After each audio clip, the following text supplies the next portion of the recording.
The girl stood at the restaurant's back door, her tiny hands clasped, her stomach growling. 8.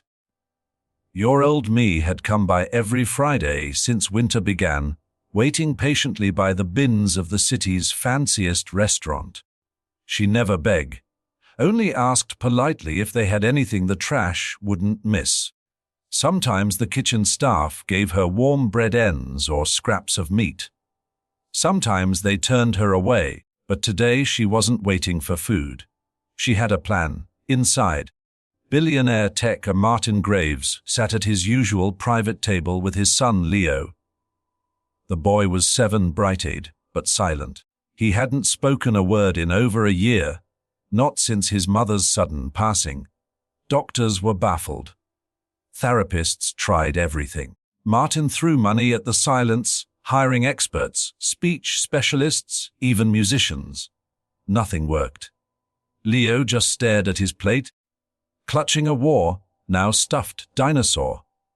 On this particular afternoon, Mira watched the father and son through the window, gathering courage like she always had to do.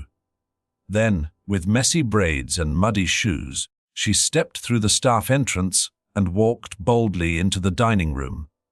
"Sir," she asked, her voice soft but steady, "if I can make your son talk, will you give me your leftovers?" The room froze. Martin looked up from his untouched filet mignon, startled, and then he laughed, not kindly. "You think I haven't tried everything? Who even let you in here?" But Leo looked up, curious. Martin sighed, waving his hand. "Fine. If by some miracle he talks, the whole table's yours." Mira smiled gently and pulled something from her pocket. A broken crayon and a torn piece of cardboard. She sat on the floor across from Leo, right where she felt the world wouldn't see them. Just the two of them in their own quiet bubble.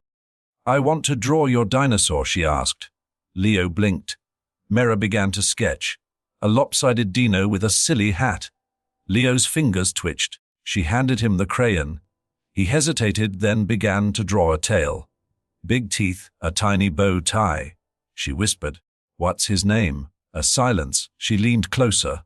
"Mine's named Clive. He's afraid of spoons." Leo giggled.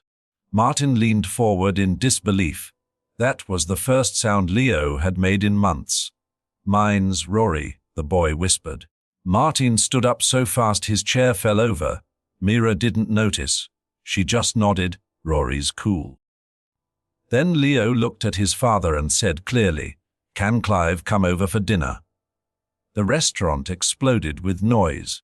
Martin rushed over, his eyes wet. "Lo, buddy, you talked." Leo clutched Mira's hand. She helped Rory feel safe. The billionaire knelt beside her. "You're not just getting leftovers," he said, voice cracking.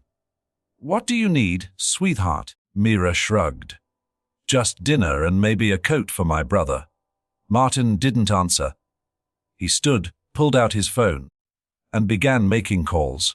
That night, Mira and her little brother ate with Leo and his father. Not scraps, but steak and mashed potatoes and hot chocolate with extra whipped cream. In the weeks that followed, everything changed. Mira got a scholarship to the best school in the city. Her family moved into a warm apartment thanks to a silent donor. And Leo, he laughed more, talked more. Every Friday, he waited by the window for Mira. She never stood by the trash bins again. The world remembers billionaires for their companies.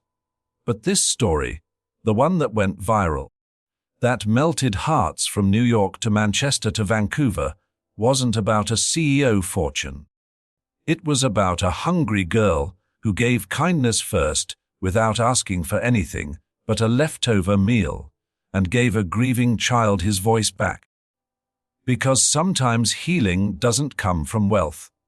It comes from the quiet courage of a child who believes in crayons, conversation, and dinosaurs.